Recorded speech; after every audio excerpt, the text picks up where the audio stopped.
Merhabalar, kanalımıza hoş geldiniz.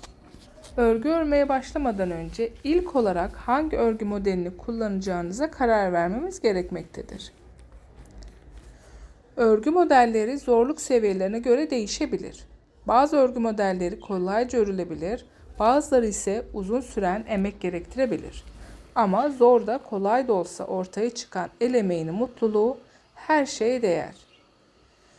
Eğer örgü örmeyi bilmiyorsanız şiş örgüsü ve ilmek atmakla örgüye başlayabilirsiniz.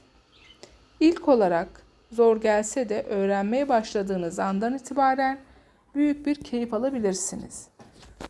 Bunun gibi ve daha fazlası için bizleri takibe almayı unutmayın. İyi seyirler.